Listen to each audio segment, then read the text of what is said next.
أعوذ بالله من الشيطان الرجيم بسم الله الرحمن الرحيم وإذ قال لقمان لابنه وهو يعظه يا بني لا تشرك بالله إن الشرك لظلم عظيم صدق الله العظيم وصدق رسوله النبي الكريم إن الله وملائكته يصلون على النبي يا أيها الذين آمنوا صلوا عليه وسلموا تسليما الصلاة والسلام عليك يا سيدي يا رسول الله وعلى آلك وصحابك يا سيدي يا حبيب الله الصلاة والسلام عليك يا سيدي يا نبي الله وعلى آلك وصحابك يا سيدي يا نور الله اللهم صل على سيدنا ومولانا محمد معدن الجود والکرم وآلہ وصحبہ وبارک وسلم۔ تمام تعریفیں اللہ جل مجدہ الکریم کے لیے، ہر قسم کے درود و سلام نبی رحمت سید عالم صلی اللہ علیہ وسلم کی ذات والا صفات کے لیے۔ حمد و صلاۃ کے بعد قرآن مجید کے 21ویں پارے میں سورہ لقمان ہے۔ جناب لقمان علیہ الرحمہ نبی نہیں تھے، اللہ کے نیک بندے تھے۔ حضرت داؤد علیہ السلام کی انہوں نے صحبت پائی تھی۔ رنگ کالا تھا، ہونٹ موٹے تھے، لیکن اللہ تبارک و تعالی نے حکمت اور دانائی بڑی عطا فرمائی تھی۔ آپ کی اس حکمت اور امور خیر کی وجہ سے دور دراز سے لوگ آپ کی خدمت میں حاضر ہوتے تھے اور آپ سے اللہ تبارک و تعالی کی عطا کردہ حکمت اور دانائی سے فیض یاب ہوتے تھے۔ حضرت لقمان نے اپنے بیٹے کو کچھ نصیحتیں فرمائیں۔ اپنے بچے کو انہوں نے کچھ چیزوں کے بارے میں تربیت دی۔ اللہ تبارک و تعالیٰ کو ان کی وہ باتیں اور وہ انداز اتنا پسند آیا کہ رب نے اس کو قرآن مجید میں بیان فرما دی۔ اور اللہ تبارک و تعالیٰ کا اس چیز کو قرآن مجید میں بیان کرنا اس بات کی دلیل ہے کہ اللہ تبارک و تعالیٰ کی یہ رضا ہے کہ مسلمان اپنے بچوں کی تربیت اسی انداز میں کریں، اسی انداز میں اپنے بچوں کی تربیت کریں۔ یہ عنوان اور یہ باتیں ماں اور باپ کو سیکھنی چاہیے، بلکہ ہمارے بعض بزرگ تو فرماتے ہیں کہ جس بیٹے اور بیٹی کا نکاح کرنے کا ارادہ ہو، اس کو جہاں اور ان کی ضرورت کے مسائل سکھائے جائیں وہاں انہیں سورہ لقمان کی ان آیات کی ضرور ان تک پیغام پہنچایا جائے، تاکہ انہیں پتہ ہو کہ کس نہج پر، کس بنیاد پر اور کس طریقے سے ہم نے اپنے بچوں کو اللہ تبارک و تعالیٰ کی رضا کے مطابق ڈھالنا۔ انسان سب سے زیادہ مخلص اپنی اولاد کے ساتھ ہوتا ہے۔ اس پر علماء نے کلام کیا ہے کہ بچے بھی اپنے ماں باپ کے ساتھ اتنے مخلص ہوتے ہیں کہ نہیں۔ اس میں تو شک ہے کہ ہو سکتا ہے بچے اپنے ماں باپ کے ساتھ اتنے مخلص نہ ہوں، لیکن یہ طے شدہ بات ہے کہ ماں باپ اپنی اولاد کے ساتھ وہ مخلص ہوتے ہیں، ان کا خلوص مکمل ہوتا ہے اپنے بچوں کے ساتھ۔ تو حضرت لقمان جب اپنے بچے کو نصیحت کر رہے تھے تو وہ ان باتوں کی طرف دلا رہے تھے جو وہ سمجھتے تھے کہ بڑی ہی ضروری ہے، جن کی وجہ سے ان کا بچہ بڑی خیر پا جائے گا، مکمل کامیابی دنیا اور آخرت کی حاصل کر جائے گا۔ ہم اپنی اولاد سے مخلص ہوتے ہیں، ہمارا اپنی اولاد کے معاملے میں رویہ بڑا خوبصورت اور ہمارا دل اپنے بچوں کے بارے میں بڑا صاف ہوتا ہے۔ ہم چاہتے ہیں کہ ہماری اولاد شجر سایہ دار بنے، دنیا میں وقار حاصل کرے، روزی بھی اللہ تبارک و تعالی شان والی عطا فرمائے، اللہ انہیں ہر لحاظ سے نواز دے۔ تو قرآن مجید ہمیں تربیت دیتا ہے، قرآن مجید ہمارے ذہنوں کی ذہن سازی فرماتا ہے کہ پھر تم اس طرح اپنے بچوں کو ڈھالو، اس انداز میں اپنی اولادوں کی تربیت کرو۔ سورہ لقمان کی جو آیہ کریمہ میں نے سب سے پہلے تلاوت کی وہ 13 نمبر آیت ہے۔ اللہ تبارک و تعالیٰ نے ارشاد فرمایا وَإِذْ قَالَ لُقْمَانُ لِابْنِهِ، جب حضرت لقمان نے اپنے بیٹے سے کہا، وَهُوَ يَعِظُهُ، اور وہ اپنے بیٹے کو نصیحت کر رہے تھے۔ سب سے پہلے انداز کیا اختیار فرمایا، یا بنیا، اے میرے بیٹے۔ لفظوں میں حسن دیکھیے، اے میرے۔ ہمیں جب اپنی اولاد سے ناراضگی ہوتی ہے تو ہم ایک خطبہ پڑھتے ہیں، اس خطبے میں اپنی نیکیاں اور اولاد کی نالائکیاں گنواتے ہیں، سمجھانے کا انداز اختیار نہیں کرتے جاہو جلال میں. اور بعض اوقات معاذ اللہ تعالیٰ کچھ ایسے بھی لوگ ہوتے ہیں جو گالی بھی دیتے ہیں، سخت سست بھی کہتے ہیں، لفظوں کی حرمت کا پاس نہیں کرتے، اور وہ خطبہ وہ آدھے گھنٹے کا ہو، 25 منٹ کا ہو، وہ دے کے ہم نکل جاتے ہیں، ہمیں بڑا ستایا ہے تم نے. لیکن ہم کسی موقع پر بھی اس پھول کو جڑی بوٹی سے علیحدہ کرنے کی کوشش نہیں کرتے. ہم جو انداز ہونا چاہیے وہ انداز ہم اختیار. کب ایسا ہوا ہے کہ ہم نے بچے کو بلایا ہو، اس کو اپنی شفقت کی چادر کے نیچے بٹھایا ہو، پھر اس کو ہم نے نصیحت کی ہو؟ اور اگر ہم کبھی نصیحت کرتے بھی ہیں تو وہ دنیا داری کی نصیحت ہے، وہ مال دولت جمع کرنے کی نصیحت ہے، وہ زمانے میں اونچا مقام پانے کی نصیحت ہے. حضرت لقمان اپنے بیٹے کو نصیحت کرتے ہیں تو کہتے ہیں یا بنیا، او میرے بیٹے کا لفظ حسین جملہ. اللہ کے رسول صلی اللہ علیہ وسلم نے فرمایا اکریموا اولادکم، اپنی اولاد کی عزت کیا کرو. اپنی اولاد کی، ذرا بول کے بتائیے، اپنی اولاد کی عزت کیا کرو. اپنی اولاد کی ذرا بول کے بتائیے گا. اولاد کی کس کی؟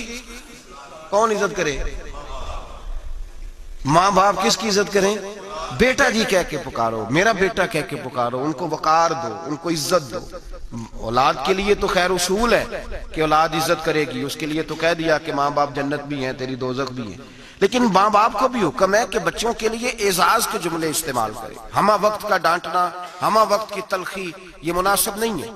ان کے لیے عزت کے جملے استعمال کرے. یا بنیا، اے میرے بیٹے. پہلا درس کیا دیا؟ فرمایا لا تشرک باللہ، بیٹے اللہ کے ساتھ شرک نہ کرنا. کیوں؟ ان الشرک لظلم عظیم، بے شک شرک بہت بڑا ظلم ہے. سب سے پہلی نصیحت اپنی ذات کے لیے نہیں کی. ہم ساری زندگی جب بھی لیکچر دیتے ہیں یہی کہتے ہیں، ساری زندگی یہی کہتے رہتے ہیں میں نے سال گوا دیے، میں نے کاروبار کیے، میں نے دنیا چھوڑی، میں نے پردیس کاٹا تیرے بنگلے کے لیے، تیرے مکان کے لیے، تیری فلاں چیز کے لیے. کبھی یہ بھی تو بتائے نا کہ کوئی باپ اٹھ کے کہے کہ میں نے بڑا وقت دیا ہے تجھے اللہ سے جوڑنے کے لیے، تجھے رسول پاک کا غلام بنانے کے لیے، میں نے کئی دہائیاں بتا دی تجھے نبی پاک صلی اللہ علیہ وسلم کی غلامی سکھانے کے لیے. اس پر بھی تو کبھی کو باپ اپنی اولاد کو احساس دلائے. سب سے پہلی بات یہ کی کہ بیٹا شرک نہ کرنا، اللہ کے ساتھ کسی کو شریک نہ ٹھہرانا، اس سے بچنا.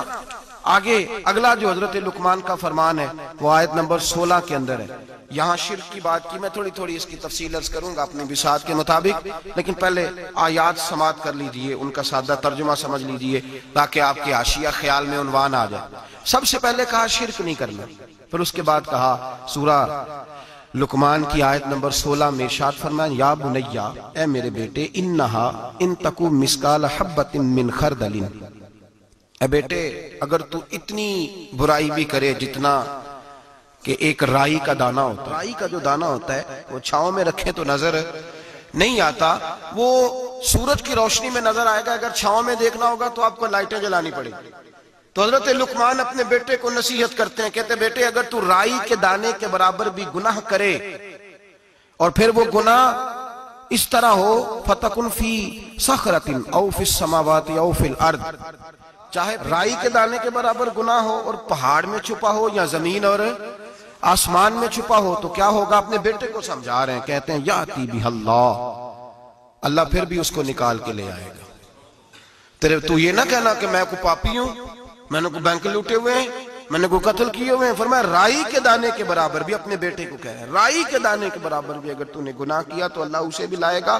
اور رائی کے دانے کے برابر ہو، پھر چٹان میں چھپا ہو یا زمین و آسمان میں چھپا ہو، اللہ پھر بھی اسے نکال کے لے آئے گا. اس لیے کہ ان اللہ لطیف خبیر، بے شک اللہ باریک باتوں کا جاننے والا ہے. وَمَنْ يَعْمَلْ مِثْقَالَ ذَرَّةٍ خَيْرًا يَرَهُ وَمَنْ يَعْمَلْ مِثْقَالَ ذَرَّةٍ شَرًّا يَرَهُ. اگر تو ذرے کے برابر نیکی کرے گا تو اللہ تجھے اس کا اجر عطا فرمائے گا، اور اگر تو ذرے کے برابر گناہ کرے گا تو اللہ قیامت میں وہ بھی تیری آنکھوں کے سامنے لائے گا، اس کا بھی حساب ہوگا. تو فرمایا بیٹے اللہ باریک باتوں کا جاننے والا. یا بنیا، اے میرے بیٹے، اقم الصلاۃ، نماز قائم کر. بیٹے نماز بس کافی ہو گیا؟ کہا نہیں، اب اور آگے بڑھ. وَأْمُرْ بِالْمَعْرُوفِ، لوگوں کو بھی نیکی کا حکم دے. وَنْهَا عَنِ الْمُنْكَرِ، اور لوگوں کو بری باتوں سے منع کر. اور جب تو یہ کام کرے گا پھر لوگ تجھے ستائیں گے. ہو ہی نہیں سکتا کوئی حق بات کرے اور لوگ اس پہ تان و تشنیع نہ کریں، یہ ہو ہی نہیں سکتا، یہ ممکن ہی نہیں. فرمایا جب تو نیکی کا حکم دے گا اور برائی سے روکے گا تو پھر کیا ہوگا؟ تیرے اوپر مصیبت آئے گی۔ اب تُونے کیا کرنا ہے؟ پھر تُونے اس آنے والی مصیبت پر صبر کرنا ہے۔ بے شک یہ بڑی ہمت کے کام ہے، یہ بڑی دنائی کا کام ہے، دلیری کا کام ہے، اتنا آسان ہے ہی نہیں، بڑے حوصلے کا کام ہے۔ جسے زندگی ہو پیاری وہ یہیں سے لوٹ جائے، میرے قافلے میں شامل کوئی کم ظرف نہیں ہے۔ یہ ہمت کا کام ہے، آسان ہے ہی نہیں۔ آگے کیا ارشاد فرمایا؟ میرا دل کرتا ہے بڑی توجہ سے سنیں ان آیات کو۔ کہ آگے ترتیب کیا لگائی؟ حضرت جناب سیدنا لقمان کیا کہتے ہیں؟ نماز پڑھ، دوسروں کو نیکی کا، برائی سے منع کر، اور یہ جب تیرے اوپر ان کاموں کی وجہ سے مصیبت آئے تو اس پر اس لیے کہ یہ جو کام ہے نا عزم الامور، یہ بڑی ہمت کے کام ہے۔ بس کروں ابا جی؟ فرمایا نہیں، اور بھی کچھ کر۔ کیا؟ آیت نمبر 18 فرمایا وَلَا تُصَغِّرْ خَدَّكَ لِلنَّاسِ، اپنا منہ ٹیڑھا کر کر کے لوگوں سے بات نہ کیا کر، رخسار موڑ موڑ کے لوگوں سے بات نہ کر۔ وَلَا تَمْشِ فِي الْأَرْضِ مَرَحًا، اور زمین پہ اکڑ اکڑ کے نہ چل۔ إِنَّ اللَّهَ لَا يُحِبُّ كُلَّ مُخْتَالٍ فَخُورٍ، بے شک اللہ کو اکڑنے والا، فخر کرنے والا پسند اللہ لا يحب، اللہ اس سے محبت ہی نہیں کرتا، اللہ رحمت ہی نہیں کرتا جو اکڑ اکڑ کے چلے۔ اس طرح نہ کر تو پھر کیا کروں؟ آیت نمبر 19 شروع ہو گئی۔ وَقْصِدْ فِي مَشْيِكَ، درمیانی چال چل۔ وَغْضُضْ مِنْ صَوْتِكَ، اپنی آواز پست رکھ۔ اپنی آواز، جو اعلیٰ ظرف ہوتے ہیں ہمیشہ جھک کے ملتے، صراحی سرنگوں ہو کر بھرا کرتی ہے پیمانے۔ اس طرح کر کے تو درمیانی چال چل اور اپنی آواز کو وَغْضُضْ مِنْ صَوْتِكَ، اپنی آواز کو پست رکھ، اس لیے کہ إِنَّ أَنْكَرَ الْأَصْوَاتِ لَصَوْتُ الْحَمِيرِ، اللہ کو جو آواز سب سے ناپسند ہے اور سب سے بری آواز ہے وہ گدھے کی آواز ہے۔ چلا چلا کے نہ چل، تو ضدی ہو گیا تو اب شور نہ کر۔ یہ تربیت ہے اپنی اولاد کے لیے۔ سب سے پہلے ارشاد فرمایا جا رہا ہے کہ تو نے شرک نہیں کرنا۔ شرک بھی دو قسم کا ہے، ایک تو شرک وہ ہے کسی نے اللہ کی ذات میں شریک بنا لیا کہ یہ بھی ساتھ شریک ہے، اور ایک شرک اصغر ہے، ریاکاری، دکھلاوا، نماز اللہ کی پڑھنی یہ بھی ساتھ شریک ہے، اور ایک شرک اصغر ہے، ریاکاری، دکھلاوا، نماز اللہ کی پڑھنی دکھانا بندوں کو۔ مسجد میں پیسے کس کی رضا کے لیے دینے ہیں؟ تو اعلان کرانے کا کیا مقصد ہے کہ ختم کے موقع پر رسالے ثواب کے موقع پہ کھڑے ہو کے اعلان ہوتا ہے 1 لاکھ قرآن پاک پڑھا گیا ہے، 10,000 درود شریف پڑھا گیا ہے، اور جو صاحب نے نا جی 50,000 روپیہ مسجد بھی دیا ہے، یہ شرک ہے، یہ شرک اصغر ہے۔ یہ میرے رسول پاک نے منع فرمایا ہے۔ صحیح بخاری میں لفظ ہے، نبی رحمت صلی اللہ علیہ وسلم شہدائے احد کے مزاروں پہ کھڑے تھے، تو وہاں کھڑے ہو کے اللہ کے رسول نے فرمایا میرے ذہن سے فکر نکل گئی ہے، میری امت قیامت تک شرک نہیں کرے گی۔ اب یہ مشرک نہیں ہوں گے، بت نہیں پوجیں گے، یہ دوسرے معبود نہیں بنائیں گے۔ تو حضور فکر کس بات کی ہے؟ فرمایا یہ ریاکاریاں کریں گے، دکھلاوے کریں گے، تصنع بناوٹ کریں گے، یہ اللہ کی عبادت میں اوروں کو شریک ٹھہرائے۔ میرے دوستو یاد رکھو، سب سے پہلا حکم حضرت لقمان اپنے بچے کو دے رہے ہیں اور بتا یہ رہے ہیں کہ بیٹے اللہ والا بن جا، بیٹے اللہ سے جڑ جا، شرک نہ کرنا، شرک بہت بڑا ظلم ہے۔ میرے بھائی سب نے مفسرین نے اپنی اپنی بات لکھی۔ میرے استاذ گرامی یہاں فرمایا کرتے تھے، بھائی اگر تو دنیا میں اپنے بیٹے کو دھوپ میں بیٹھا دیکھے تو تیرا دل پھٹ جاتا ہے، یہ دھوپ میں کیوں بیٹھا ہے؟ اس کو شرک سے بچا، شرک اکبر سے بھی بچا، اصغر سے بھی بچا، خفی اور جلی دونوں قسم کے شرک سے بچا۔ دنیا میں تیرا بیٹا دھوپ میں ہو تجھ سے برداشت نہیں ہوتا، بتا اگر تیرا بیٹا جہنم میں گیا تو تجھے کیسے برداشت ہوگا؟ آگ میں جلتا ہوا تجھے، اسے اللہ سے جوڑ دے، اسے رسول اللہ صلی اللہ علیہ وسلم کا غلام بنا دے۔ میرے نبی کریم سید عالم صلی اللہ علیہ وسلم نے فرمایا جب تیرا بیٹا 7 سال کا ہو جائے تو اسے مسجد لے کے جا، 3 سال تک لے کے جا مسجد، 10 سال کا نماز نہ پڑھے تو سزا دے، 3 سال تک خود اپنے ہاتھوں سے ٹریننگ دے، اسے مسجد لے جا، آداب مسجد بتا، اسے نماز سکھا، تو خود لے کر کے جا، بھیجنے کا نہیں کہا۔ فرمایا جب بچہ 7 سال کا ہو جائے تو اسے مسجد، بڑی محنت کرتے ہیں ہم بیٹے کو بنگلہ دینے کے لیے، بینک بیلنس دینے کے لیے، دن رات ایک کر دیتے ہیں، خدا را اسے نمازی بنانے کی بھی محنت کرو۔ حضرت بابا فرید الدین گنج شکر رحمت اللہ تعالیٰ علیہ کی اماں کہتی ہیں جب میرا بیٹا پیدا ہونے والا تھا تو میں رب کی بارگاہ میں دعا کرتی تھی، اللہ اگر تو مجھے بیٹا دے تو اس طرح کا دینا بیٹا میرا ہو پر بندہ تیرا ہو، اے اللہ اگر بیٹا دینا تو اس طرح کا دینا میرے اللہ، اس طرح کی مجھے اولاد دینا کہ دودھ وہ میری چھاتی سے پیے پر شکر تیرا ادا کرے، اے اللہ اگر بیٹا دینا تو اس طرح کا دینا کہ قوت روٹی روزی وہ زمین پہ کھائے لیکن اسی زمین پر وہ تیرے دین کا سپاہی بھی بنے، وہ مجاہد فی سبیل اللہ بھی بنے۔ حضرت بابا صاحب کہتے ہیں مجھے شکر پسند تھی، اماں بڑے جتن کرتی ہے بیٹے کے لیے، بڑا کچھ کرتی ہے، وہ بیٹے روٹی ٹائم پہ کھانا فلاں ٹائم، کہتے ہیں مجھے شکر پسند تھی۔ میری اماں سردیوں کے ٹھنڈے موسم میں اٹھ کے میرے لیے پانی بھی گرم کرتی، مصلح بھی بچھاتی، اور پھر ایک پڑیا شکر کی بنا کے میرے مصلے کے نیچے بھی رکھتی، کہتی بیٹا نماز پڑھیں تو اللہ شکر دیتا ہے۔ آپ فرماتے ہیں میں روز نماز کی 5 نمازوں کے وقت مصلح اٹھاتا تو پڑیا شکر کی ملتی۔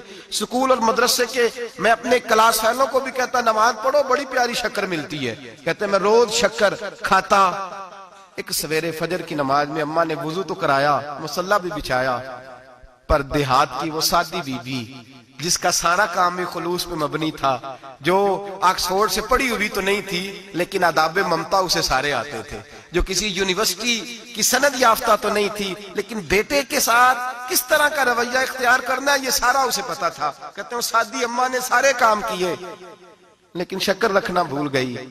بابا صاحب کہتے ہیں میں نماز پڑھنے لگا تو ماں نے یہ بھی بتایا تھا کہ نمازی کے آگے سے نہیں گزرتے، نمازی کے آگے نہیں ہوتے۔ اب اماں کہتی ہے میں مجبور ہوں، درس بھی میں نے دیا ہے، بھول گئی ہوں، اب شکر رکھنے جاؤں گی تو پردہ کھل جائے گا۔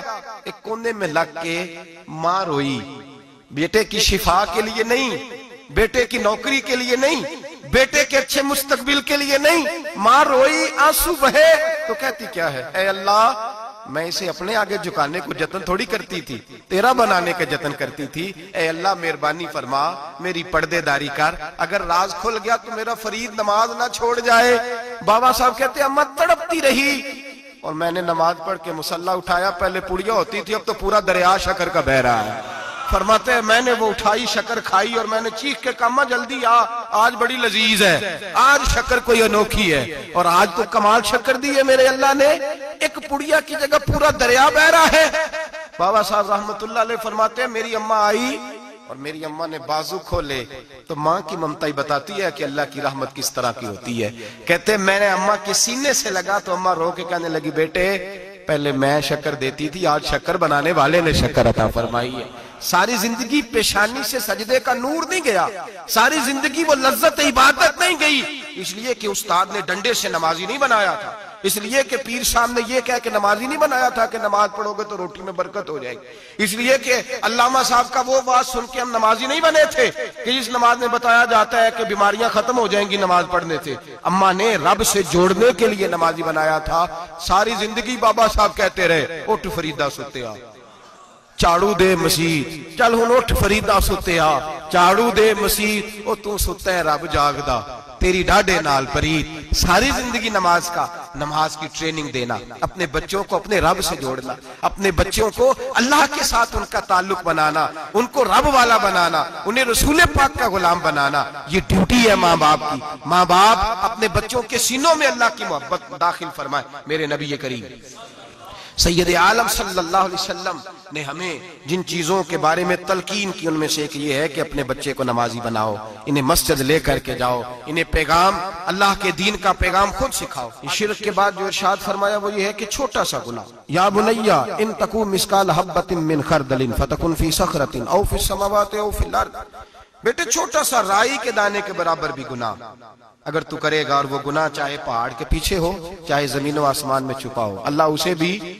چھوٹے چھوٹے گناہ سے۔ مثالیں بہت ساری ہیں لیکن سادی فی صخرۃ او فی السماوات او فی الارض، بیٹے چھوٹا سا رائی کے دانے کے برابر بھی گناہ اگر تو کرے گا، اور وہ گناہ چاہے پہاڑ کے پیچھے ہو چاہے زمین و آسمان میں چھپا ہو، اللہ اسے بھی چھوٹے چھوٹے گناہ سے۔ مثالیں بہت ساری ہیں لیکن سادی سی بات ہے نا، میرے نبی کریم سید عالم صلی اللہ تعالی علیہ وآلہ وسلم نے فرمایا ہے کہ مومن بزدل ہو سکتا ہے، مومن کاہل ہو سکتا ہے، کنجوس ہو سکتا ہے، لیکن مومن کبھی جھوٹا نہیں ہوتا۔ نبی پاک صلی اللہ علیہ وسلم فرماتے ہیں جب تو جھوٹ بولتا ہے تو اتنی بدبو نکلتی ہے کہ تیرے کرامن کاتبین چھوڑ کے پیچھے کھڑے ہو جاتے ہیں، اتنی بدبو نکلتی ہے تیرے وجود سے۔ تربیت ہی ہے نا۔ محبوب سبحانی، غوث سمدانی، شیخ عبد القادر جیلانی، اماں کیا کہتی ہے؟ اماں کہتی ہے عبد القادر میں تجھے بغداد پڑھنے بھیج رہی ہوں لیکن ماں کی یونیورسٹی کا پہلا سبق بھی یاد کر لے، بیٹا دیکھنا تیری زبان سے کہیں جھوٹ نہ نکل جائے۔ تو حسن کا پوتا اور حسین کا نواسا بنتا ہے، ایسا نہ ہو کہ تو سادات کرام کی سفید چادر پر کوئی دھبا لگائے، بیٹے تیری زبان سے جھوٹ نہ نکلے۔ بڑی مشہور بات ہے نا، حضرت غوث اعظم کی اماں نے 100 دینار سی دیا ہے، ڈاکو رستے میں مل گئے، تیرے پاس کیا ہے؟ کہا 100 دینار ہے۔ وہ کہتے ہیں چور تھے، ہمیں تو بڑی دور بیٹھا پیسہ بھی نظر آ جاتا تھا، پر عبد القادر کے سارے کپڑے ٹٹولے ہیں، پر ہمیں 100 دینار نظر۔ پکڑ کے لے گئے سردار کے پاس جو ڈاکوؤں کا بھی سردار ہے، اس کو کہا یہ بچہ کہتا ہے جی میرے پاس 100 دینار ہے پر نکلتا نہیں۔ وہ کہنے لگے بیٹے جس کے پاس پیسے ہوتے ہیں وہ بتاتا تو نہیں، تو تیرے پاس ہیں بھی نہیں تو کیوں شور کر رہا ہے؟ تو آپ کہنے لگے ہیں میرے پاس۔ کدھر ہیں؟ یہ غور کیجیے، اماں کہتی ہے بیٹے تو نے جھوٹ نہیں بولنا، کہتے 100 دینار یہاں سیا ہوا ہے۔ ڈاکو کہنے لگا تھے تو نظر کیوں نہیں آتے؟ تو غوث اعظم جیلانی کہنے لگے میرے پاس ہیں، تمہیں نہیں نظر آئے تو علیحدہ بات ہے۔ کہا کدھر ہے؟ تو یوں کھول کے دکھایا اپنا کرتا بٹن کھول کر، یہ سیے ہوئے ہیں۔ ڈاکوؤں کے سردار نے دیکھا تو پیسے تو اپنی جگہ تھے، بیٹے کا چہرہ دیکھنے لگا، کہنے لگا چھوٹے سے بیٹے لوگوں کے پاس ہوتے بھی ہیں تو ڈاکہ پڑ جائے لوگ چھپانے کی کوشش کرتے ہیں، تو نے ظاہر کیوں کیے؟ تو حضرت غوث اعظم کی سچی زبان، چہرے پہ اطمینان کی روشنی، اور اماں کی یونیورسٹی سے لی ہوئی ڈگری اور باپ کے ادارے سے لی ہوئی سند، حضرت غوث اعظم جیلانی اس ڈگری کا اپنا علم آگے تقسیم کرنے لگے، کہنے لگے سارا کچھ ہو سکتا ہے، عبد القادر کی منہ سے جھوٹ نہیں نکل سکتا، اس لیے کہ میں ماں سے وعدہ کر کے آیا ہوں کہ زندگی میں ہمیشہ سچ بولوں گا، جھوٹ نہیں نکلے گا۔ اور لفظوں کی صداقت تھی، 11-12 سال کی عمر، معصومیت کے جملے ایسے نکلے کہ ڈاکوؤں کا سردار کانپنے لگا، راشا طاری ہو گیا، پلٹ کے اس کے آنسو نکلے۔ حضرت غوث اعظم چلے تو پیچھے پیچھے چل دیا، کہا تو میرے پیچھے کیوں آ رہا ہے؟ کہنے لگے جس مسجد تم جاؤ گے میں بھی اسی مسجد میں نماز پڑھوں گا۔ اپنے ورکروں سے کہنے لگا تم نے ڈالنے ہیں ڈاکے تو ڈالو، مجھے تو اس کے سچ نے دھو ڈالا ہے۔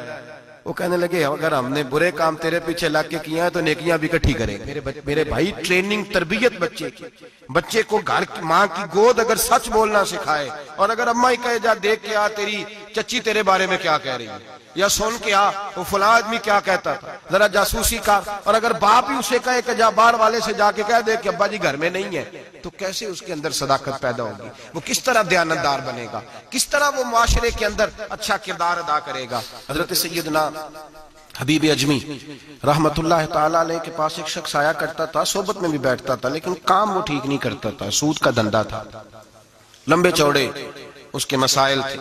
حالانکہ ایک ہی بیٹی تھی، وہ بھی دونوں ٹانگوں سے معذور تھی، دونوں ٹانگوں سے معذور، بڑے حکیم طبیب دکھائے لیکن بچی کو شفا نہیں ہوتی، شخص بھی اپنے مزاج کے لحاظ سے اچھا نہیں تھا۔ کہتے سویرے سویرے آیا تو کہنے لگا حضور مجھے توبہ کرا دیں، آج کے بعد نہ جھوٹ بولوں گا، نہ حرام کھاؤں گا، نہ شراب پیوں گا۔ تو کہتے ہیں جتنے لوگ بیٹھے تھے کان کھڑے ہو گئے، کہا تجھے کیا ہوا؟ کہنے لگا 11-12 سال کا نوجوان آیا مجھے توبہ کرا گیا، چڑھتی جوانی، 11-12 سال 14-15 سال کا بچہ مجھے توبہ کرا گیا۔ تو کہتے ہیں ہم محب حیرت ہوئے کہ اتنا سا بچہ، تو کہتے ہیں کسی نیک باپ کا بیٹا تھا، کسی پرہیزگار ماں کا بیٹا تھا، گھر میں تربیت ہوئی۔ اتنے بچے تو خانقاہ بھی نہیں جاتے، اتنے سے بچے تھوڑی کسی ادارے کے فارغ التحصیل ہوتے ہیں، کس مدرسے سے پڑھے ہوتے ہیں؟ کہتے چھوٹی سی عمر۔ تو کہا جناب آپ کو کیسے ملا؟ تو وہ شخص کہنے لگا حضور کل میں گیا بازار، میں نے بغداد کے چوک سے 10 کلو مچھلی بھی خرید لی اور کچھ اور ضرورت کی چیزیں بھی، مہمان آنے تھے، وہ سارا کچھ خرید کے میں جب نکلا تو سامان زیادہ ہو گیا، چوک میں مزدور بیٹھے ہوتے تھے، میں نے کہا بھئی میرے ساتھ فلاں محلے تک سامان پہنچانا ہے۔ وہ بچہ کہنے لگا چچا اگر میں چلوں تو، میں نے اس کو ایڈریس وغیرہ بتلایا تو 3 دینار مزدوری طے ہو گئی سامان گھر پہنچانے کی۔ کہتے میرے ساتھ وہ نکلا اور جب رستہ طے کرنے لگا تو رستے میں گرمی بڑی سخت تھی، ظہر کا وقت تھا، ذرا ہم نے چند قدم اٹھائے، 2-4 گلیاں گزرے تھے کہ اذان ظہر کی آواز آنے لگی۔ تو کہتے ہیں بڑی منت کے انداز میں، بڑی گزارش کے انداز میں میری طرف دیکھا، عمر چھوٹی سی ہے، کہنے لگا چچا اگر اجازت مل جائے تو میں ظہر کی نماز پڑھ لوں۔ کہتے ہیں میں ایک جگہ پھٹے پہ بیٹھ گیا اور گپے کرنے لگا، سامان وہاں رکھا، میں نے کہا پڑھ لے نماز۔ کہتے ہیں بچہ نماز پڑھنے چلا گیا، باقی لوگ دیر سے آئے، وہ نماز پڑھ کے جلدی آ گیا۔ میں نے کہا بیٹے تو جلدی آ گیا ہے؟ کہنے لگا اس لیے جلدی آیا ہوں کہ آپ یہ نہ سمجھے یہ کام چور ہے، میں نے نفل چھوڑ دیے ہیں، فارغ ہو کے پڑھ لوں گا۔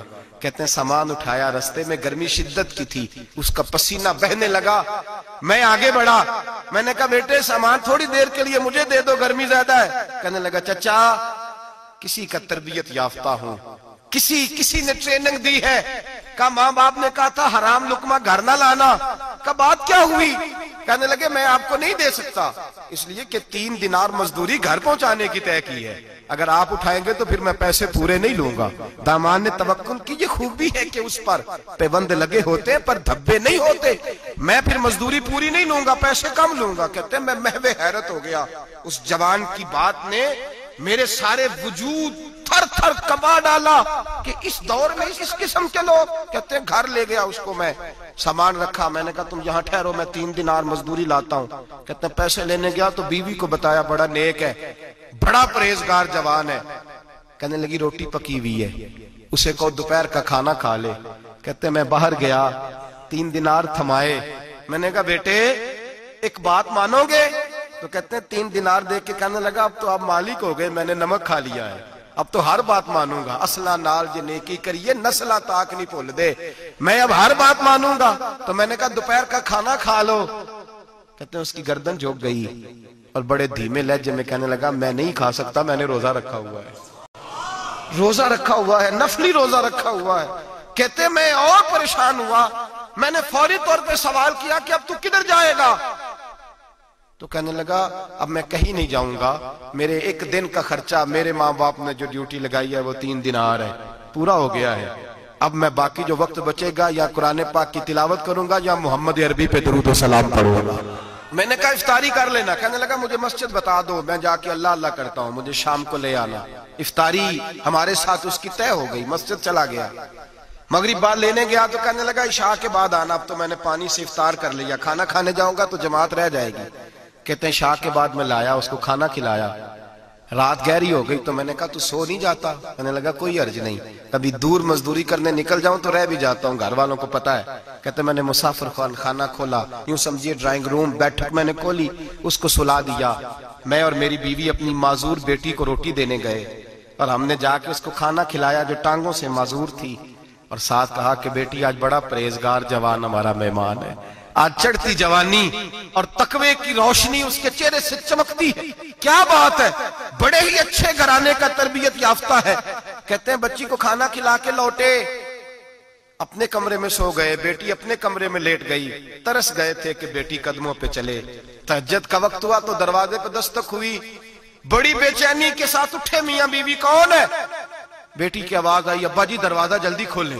کہتے ہیں کلیجے پھٹنے لگے، ذہن بکھرنے لگے، سوچے ہیں کہ وہ 2-1 منٹ ہمارے اوپر پہاڑ بننے لگے۔ دروازہ کھولا تو وہ بیٹی جس کے لیے ترس گئے تھے کبھی چلے گی، وہ اپنی ٹانگوں پہ کھڑی ہے، کبھی دوڑ کے ادھر جاتی، کبھی دوڑ کے ادھر آتی۔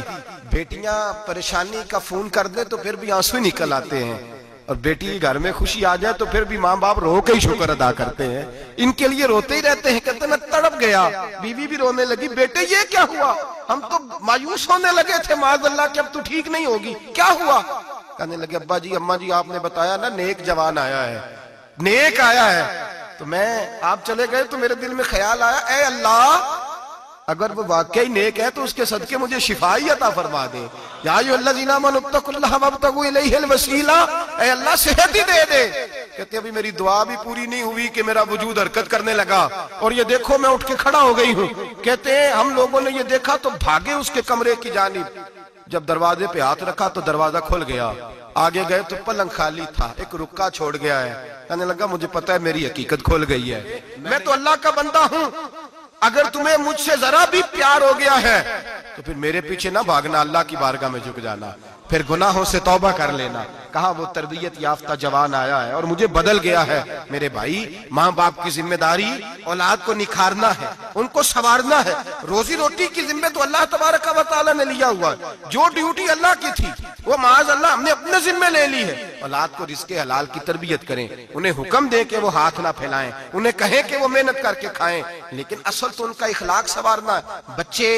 بچے ہمارے ان کی پوزیشن اتنی خراب ہو جاتی ہے، ہم لاڈ پیار میں اتنا ضدی کر لیتے ہیں، جب جس بچے کا ماں باپ کے ساتھ گزارا نہیں، بتلائیے وہ بیوی کے ساتھ گزارا کرے گا؟ جس کا ماں باپ کے ساتھ وقت نہیں گزرتا وہ بہن بھائیوں کے ساتھ گزارے گا؟ جس کا ماں باپ کے ساتھ وقت نہیں گزرتا وہ کولیگز کے ساتھ وقت گزارے گا؟ کس طرح وہ اپنے آپ کو میرے نبی کریم سید عالم صلی اللہ علیہ وسلم نے ڈیوٹی لگائی کہ ماں باپ اپنے بچے کی تربیت کریں، انہیں اللہ سے جوڑیں۔ تکلیف میں وقت گزارا جناب اسماعیل نے۔ ایک روایت ایسی بھی ملتی ہے کہ 13 سال حضرت ابراہیم پلٹ کے گئے نہیں بیٹے کا پتہ لینے، لیکن جب بھی بیٹے نے ماں سے باپ کے بارے میں پوچھا کہ میرے والد کیوں نہیں آتے، تو ماں نے ایک ہی لفظ کہا، بیٹے جناب ابراہیم اللہ کے نبی ہے اور اللہ کے حکم سے ہمیں چھوڑ گئے ہیں۔ ایسی تربیت، ایسی ٹریننگ، بچے کے ذہن کو بدل ڈالا، اسے اللہ والا بنا لیا۔ اور ہمارے مفسرین نے بحث کی ہے کہ جناب اسماعیل جو اللہ کی راہ میں قربان ہونے کو تیار ہو گئے، ان کے سینے میں جو رب کریم کا اتنا پیار موجزن ہوا کہ وہ گردن کٹانے پہ تیار ہو گئے، تو فرماتے ہیں یہ تربیت جناب ہاجرہ کی تھی، یہ ٹریننگ حضرت وہ فیضان نظر تھا، یہاں کے مکتب کی کرامت تھی۔ سکھائے کس نے اسماعیل کو آداب فرزندی؟ میرے بھائی یہ جناب ہاجرہ نے تربیت دی۔ ایک بہت بڑے محدث ہیں، اتنے بڑے محدث ہیں کہ میرے نبی کریم کی مسجد نبوی میں وہ حدیث کے استاد رہے، حضرت ربیعہ بن عبد الرحمن نبی پاک کی مسجد نبوی میں حدیث کے استاد ہوئے۔ اور حضرت حسن بصری جو جناب علی کے شاگرد ہیں وہ بھی حضرت ربیعہ کے شاگرد ہوئے۔ حضرت امام مالک جو 70 سال تک مدینہ اور مکہ میں حدیث پڑھاتے رہے وہ بھی حضرت ربیعہ کے شاگرد ہیں۔ ان کے والد کا نام تھا عبد الرحمن فروغ۔ تاریخ بغداد میں لکھا ہے کہ بنو امیہ کے دور میں تابعین کے زمانے میں جناب عبد الرحمن بن فروغ گھر سے چلے گئے۔ ایک روایت ہے بچہ چھوٹا تھا، ایک روایت ہے بچہ ابھی ماں کے پیٹ میں تھا، جہاد کرنے چلے گئے۔ اس دور میں یہ جہاد ہوتا تھا کہ ایک علاقہ فتح کیا تو مسلمان اگلے علاقے میں چلے گئے، اگلا فتح کیا تو اگلے علاقے، ایک کے بعد دوسرے لوگ پلٹ کے نہیں آتے تھے۔ حضرت عبد الرحمن گئے 30,000 دینار بیوی کو دے گئے، کہنے لگے سنبھال کے رکھنا، اور جہاد کرنے نکلے تو 27 سال تک گھر ہی نہیں آئے، اور 27 سال کے بعد آئے تو حضرت ربیعہ محدث بن چکے ہیں، مسجد نبوی میں حدیث کے استاد ہیں، بیٹا بہت بڑا شیخ بن گیا ہے۔ واپس آئے، ہاتھ میں نیزہ ہے، کالی داڑھی تھی ساری سفید ہو گئی، وجود بڑا تگڑا تھا، کمزوری آ گئی۔ آئے، نیزہ پکڑا ہوا ہے، گھوڑے پہ بیٹھے ہیں، مدینہ منورہ میں گھر ہے، دروازے پہ دستک دی، حضرت ربیعہ نے دروازہ کھولا، اندر داخل ہونے لگے تو کہنے لگے بابا تو کدھر گھستا آ رہا ہے؟ کدھر؟ اس نے کہا تو پیچھے ہٹ، تو میرے مکان پہ کب سے قبضہ کر کے بیٹھا ہے۔ بات تیز ہونے لگی، آواز تھوڑی بزرگوں کی بلند ہونے لگی تو اندر سے زوجہ نے سن لیا، وہ دروازے کی اوٹ سے دیکھنے لگی تو پہچان گئی، کہنے لگی ربیعہ پیچھے ہٹ جا، یہ کوئی غیر نہیں ہے، تیرے والد گرامی ہے، یہ تیرے والد ہیں۔ اندر آئے، باپ بیٹا ملے، عصر کی نماز کا وقت ہو گیا، بڑا روئے، 27 سال کے بعد باپ لوٹا، 27 سال کے بعد نماز کا وقت ہو گیا، بڑا روئے، 27 سال کے بعد باپ لوٹا، 27 سال کے بعد بڑے روئے۔ نماز کا وقت ہوا تو حضرت ربیعہ جلدی سے وضو کیا، مسجد نبوی شریف چلے گئے۔ جناب عبد الرحمن فروغ نے ابھی کھانا وانا کھانا تھا، کھانا کھانے بیٹھے تو حکم دیکھے شوہر کیا کرتا ہے، یہ نہیں پوچھا کہ 27 سال حال کیا رہا، پوچھنے لگے میں تجھے 30,000 دینار دے گیا تھا وہ کدھر ہے؟ تو زوجہ کہنے لگی کھانا کھا لو، عصر کی نماز پڑھ کے آؤ، پھر بتاتی ہوں پیسے کہاں ہیں، آپ کی رقم بڑی اچھی جگہ پہ محفوظ ہے۔ کہتے میں نماز پڑھنے مسجد گیا، عصر کی نماز کے بعد میرے نبی پاک کے منبر پر ایک نوجوان بیٹھا ہے، گھر میں تو ان کا انداز ٹوپی پہننے کا تھا نا، سادے عام لباس میں، مسجد نبی میں جبہ پہنا ہے، سر پہ امامہ ہے، خوبصورت لب و لہجے میں رسول اللہ کے منبر پر بیٹھ کر، نبی پاک کے منبر پر بیٹھ کر، پتہ نہیں آپ کو اس بات کی لذت نصیب ہو رہی ہے کہ نہیں، عام جگہ نہیں، نبی پاک کے حضور کے منبر پر بیٹھ کر نبی پاک کی حدیثیں سنا رہے ہیں، اتنا بڑا مقدر۔ کہتے ہیں حضرت امام مالک جیسے لوگ، خواجہ حسن بصری جیسے لوگ کاغذ قلم لے کے حدیثوں کی سماعت کر رہے ہیں، ان سے درس لے رہے ہیں۔ جناب عبد الرحمن کہتے ہیں میری نظر اٹھی، کچھ بوڑھا ہو گیا تھا، کچھ اس وقت وہ ٹوپی میں سادے لباس میں تھے، پہچان نہ پایا۔ ایک شخص سے پوچھا یار ہے تو جوان پر اس کے چہرے کی نورانیت میرے دل کو بھا گئی ہے تو جوان پر اس کا حدیثیں بیان کرنے کا انداز میری طبیعت کو گھائل کر گیا، یہ کون ہے جو نبی پاک کی مسجد میں بیٹھ کے حدیثیں بیان کر رہا ہے؟ تو کہتے ہیں امام مالک کہنے لگے بابا جی چپ کر جاؤ، ہمارے استاد کے بارے میں اونچے لب و لہجے میں بات نہ کرنا، دیکھتے نہیں کتنے کتنے لوگ بیٹھے ہوئے خاموشی سے۔ تو میں نے کہا مجھے بھی تو بتا دو نا ہے کون؟ تو کہنے لگے کوئی عبد الرحمن فروغ نام کے بزرگ ہیں، یہ ان کے بیٹے ہیں، ربیعہ نام ہے۔ کہتے ہیں جب لفظ کہے تو میرے آنسو چھلک کے باہر آئے اور میں حضور کی مسجد میں گر گیا اور رونے لگا کہ یہاں اور میرے رسول پاک سید عالم صلی اللہ علیہ وسلم کے منبر پر اور میرا بیٹا۔ کہتے ہیں میں تڑپ کے گھر گیا اور گھر جا کے میں نے اپنی بیوی کو جب دیکھا تو میرے آنسو نکل گئے، میری بیوی سمجھ گئی کہ یہ میرے محدث بیٹے کو دیکھ آیا ہے. کہتے ہیں بیوی رو کے کہنے لگی میں نے آپ کے 30,000 دینار آپ کے بیٹے کو مصطفیٰ کریم کی حدیث کا استاد بنانے میں خرچ کر دی. میں نے وہ 30,000 دینار خرچ کر دی ہیں. 30,000 دینار آپ کا بیٹا میں نے. تو کہتے ہیں میں اپنی بیوی کی طرف دیکھنے لگا. میں نے کہا قربان جاؤں, میں اگر اللہ کے دین کے رستے میں تھا تو نے میرے ساتھ نیکی کی ہے, میرا بیٹا بھی دین کے رستے پہ لگا دیا. میرے بھائی اللہ سے جوڑا, اللہ سے جوڑا. ان لوگوں نے اپنی اولادوں کو رب کریم والا بنایا, ان لوگوں نے اپنی اولادوں کو. اور پھر جب ارشاد فرمایا کہ چھوٹی چھوٹی برائی, ایک لقمہ حرام سے بھی وہ لوگ بچے. اور پھر جو آیت نمبر 18 نے کہا کہ وَلَا تُصَغِّرْ خَدَّكَ لِلنَّاسِ, بیٹے منہ پھیر پھیر کے نہ جا, پھیر پھیر کے نہ جا. اگر آپ ناراض نہ ہوں تو ہم تربیت دیتے ہیں, کہتے ہیں اس بچے کے ساتھ نہ پھرا کر, یہ غریب ہے, اس کے ساتھ نہ پھرا کر. وَلَا تَمْشِ فِي الْأَرْضِ مَرَحًا, حضرت لقمان بیٹے سے کہتے ہیں منہ پھیر پھیر کے لوگوں سے بات نہ کر اور اکڑ اکڑ کے نہ چل. إِنَّ اللَّهَ لَا يُحِبُّ كُلَّ مُخْتَالٍ فَخُورٍ, اللہ کو وہ پسند ہی نہیں جو اکڑ اکڑ کے چلے اور اترائے. ابھی بھی رواج ہے, کہتے ہیں دوستی لگانا تو اپنے برابر کے دوستوں سے, ایسے نہ ہو ہمارا سٹیٹس ہی نہیں. ابھی بھی وہ فرق, جو تو سید بھی ہو, مرزا بھی ہو, افغان بھی ہو, تم سبھی کچھ ہو, بتاؤ کہ مسلمان بھی ہو. عاجزی کا درس دیا اپنی اولاد کو, عاجزی کا, ان کو ادب سکھایا, ان کو انکساری سکھائی, لوگوں کے اندر مل بیٹھنے کا درس دیا. جو آدمی انکساری والا ہوتا ہے, عاجزی والا ہوتا ہے, یوں سمجھو اسے شہد لگا ہوا ہے, دنیا خود اس کے پیچھے بھاگ بھاگ کے آتی ہے. جو سب کے ساتھ اس نے سلوک کرنے کا عادی ہوتا ہے, لوگ اس کے گرویدہ ہو جاتے ہیں. لیکن جس آدمی کو آپ اکڑنا سکھا دیں, جس بچے کو آپ کہیں بس تو ہے اور کوئی بھی نہیں, اس کی اپنی زندگی بھی اس کے لیے پریشانی والی ہو جاتی ہے. میرے نبی رحمت سید عالم صلی اللہ تعالی علیہ وآلہ وسلم نے ارشاد فرمایا, کسی باپ نے اپنے بیٹے کو جو سب سے اچھا تحفہ دیا ہے وہ یہ ہے کہ اس نے اپنے بچے کو اچھا ادب سکھا دیا ہے, اپنے بچے کو اچھا. حضرت لقمان کہتے ہیں بیٹے منہ پھیر پھیر کے باتیں نہ کرنا, زمین پہ اکڑ اکڑ کے نہ چلنا, اللہ کو اکڑنے والے لوگ پسند. ہارون رشید نے امام نسائی کی ڈیوٹی لگائی کہ میرے بیٹے کو حدیث پڑھائیں گارا آ کے. تو امام نسائی کہنے لگے یہ نبی پاک کا دین ہے, یہ میں اس کو رسوا نہیں کر سکتا, جس نے پڑھنا ہے میرے پاس آ کے پڑھے, اور جہاں سب بچے بیٹھتے ہیں وہیں پڑھے. ہارون رشید کہنے لگا حضور آپ کیا سمجھتے ہیں, میں نے بھی تو آپ کو آزمانے کے لیے یہ جملہ کہا تھا, یہ وہیں آ کے پڑھے گا جہاں سارے غریبوں کے بچے پڑھتے ہیں. اب تو روز استاد کٹہرے میں کھڑا ہوتا ہے, اسکول کے استاد کا تو مجھے نہیں پتا, مدرسے کا استاد تو روز بیچارہ ہاتھ باندھ کے چودھری صاحب نے کہنے سے میرے منڈے نو مارے, تو 8,000 کا مولوی ہے اور میرا بیٹا تو 8,000 کے روز گول گپے کھا جاتا ہے, میرے بیٹے کو تو نے مارا ہے, تجھے اپنی حیثیت کا پتہ ہے. روز استاد کٹہرے میں کھڑا ہوتا ہے, بچے فری میں مفت میں حافظ جی مفت میں حفظ کراتے ہیں. خدا جانے محترم کتنی مشکل سے ادارہ چلاتا ہے, اور بچے کے ماں باپ آ کہتے ہیں بلاؤ مولوی صاحب کو, اس کی طاقت کیسے ہوئی میرے بچے کو مارا ہے. وہ مولوی وہ جو کل دانے لینے آیا تھا وہ آج میرے بچے کو مارے گا, یہ رویہ ہے ہمارا. ہارون رشید بادشاہ نے اپنے بیٹے کو امام نسائی کے پاس پڑھنے بٹھایا. ایک دن حضرت کہاں لوگ کہتے بس بیٹا ٹھیک ہے, سیدھا سیدھا تو دین سیکھ کے آیا, ایسے کسی درویش کا مرید ہونا اور کسی عالم کی نوکری کرنا, اب تو بالکل ٹھیک ہے, پیر اساں بھی رکھے نے, یہ کیا تیرا طریقہ ہے, تو پیچھے لگ گیا ہے, یہ کس طرح کا تیرا رویہ ہے. ہارون رشید بادشاہ, ہارون رشید وقت کا مطلق العنان بادشاہ, امام نسائی ان کے بیٹے کے استاد ہیں. امام نسائی رحمت اللہ علیہ کے پاس بیٹا پڑھتا ہے, ہارون رشید گزر رہا تھا تو بیٹا وضو کرا رہا ہے, شہزادہ وضو کرا رہا ہے استاد جی کو, اور پیر دھلا رہا ہے. ہارون رشید گھوڑے سے گزرا تو اس نے دیکھا خانقاہ کے باہر, مدرسے کے باہر استاد جی وضو کر رہے ہیں اور بیٹا وضو کرا رہا ہے, سراہی پکڑی ہے, لوٹا پکڑا ہے, استاد جی پیر دھو رہے ہیں. ہارون رشید غصے سے اترا, ساتھ بہت سارے سپاہی تھے, انہوں نے کہا کہ یہ مولوی کو مارے گا, مولوی کو مارے گا, کہ تو کس طرح میرے بیٹے سے یہ کام کاج کرا رہا ہے. کہتے نیچے اترے اور ہارون رشید نے کہ تو کس طرح میرے بیٹے سے یہ کام کاج کرا رہا ہے. کہتے نیچے اترے اور ہارون رشید نے جا کے نا زور سے ایک تھپڑ اپنے بیٹے کے چہرے پہ مارا. بیٹا کہنے لگا ابا جی میری غلطی کیا ہے. فرمانے لگے تجھے پتہ ہی نہیں تو کس شخص کے پاس پڑھتا ہے, تو پانی ڈال رہا ہے, تیرے استاد کو اپنے ہاتھوں سے اپنے پیر دھونے پڑ رہے ہیں.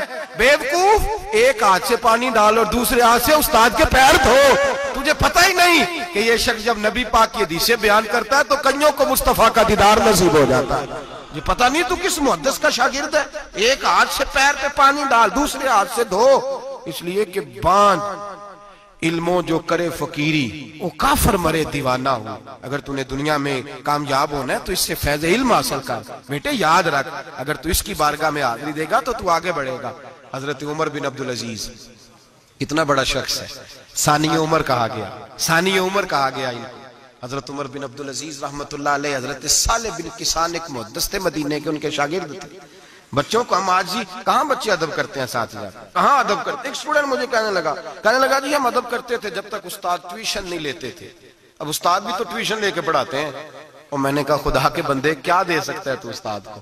حضرت علی فرماتے ہیں جس نے ایک لفظ پڑھایا مجھے گلی میں کھڑا کر کے بیچ بھی سکتا ہے. تو نے قیمت کیا ڈالی ہے, استاد کچھ بھی کر لے, استاد نے تو استاد ہی رہنا ہے نا میرے بھائی.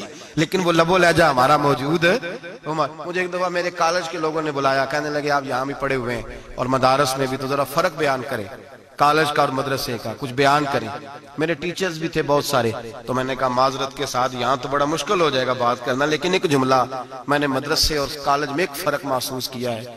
ہمارا مدرسے کا طالب علم آج بھی ہمارے جوتے اٹھا کے آگے رکھتا ہے, وہ آج بھی استاد کی موٹر سائیکل کو ٹاکی مارتا ہے, آج بھی صاف کرتا ہے. ہمارا مدرسے کا طالب علم آج بھی استاد کو پشت نہیں کرتا. لیکن کالج کا طالب علم پوچھتا ہے اسلامی عطلا آیا ہے, انگریزی والا آیا ہے. میں نے کہا اس کے تو لب و لہجے میں ادب نہیں ہے. اس لیے میں نے دونوں جگہ وقت گزارا تو میں سمجھا ہوں بڑے حالات خراب ہیں مدرسوں میں بھی. اب وہ کیفیت نہیں رہی جو بزرگوں کی تھی, لیکن پھر بھی اگر ادب ہے تو مدارس میں ابھی بھی ہے, ابھی بھی خانقاہوں میں ادب ہے, یہاں ابھی بھی خیر کی توقع موجود. وہاں سے تو رخصت ہو گیا, وہاں تو معاملہ اور طرح کا ہو گیا الا ماشاءاللہ. حضرت عمر بن عبدالعزیز جناب صالح بن کیسان کے پاس پڑھتے تھے, اسٹوڈنٹ تھے, اور پھر بعد میں آپ ان کے مرید بھی ہوئے, باقاعدہ درس لیتے تھے طریقت کا. حضرت جناب صالح بن کیسان کے پاس تعلیم تھی. ان کے والد جناب عبدالعزیز اس وقت مصر میں بہت بڑے تاجر تھے, جناب عمر بن عبدالعزیز کے والد. تو ان کے پاس چھوڑ گئے, کہا میرے بیٹے کی صرف ان کو دین نہ پڑھانا, اس کی روحانی تربیت بھی کرنا. ایک دن استاد جی نے عصر کی نماز کا سلام پھیرا تو حضرت عمر بن عبدالعزیز کھڑے ہو گئے, ایک رکعت ان کی رہتی تھی پیچھے.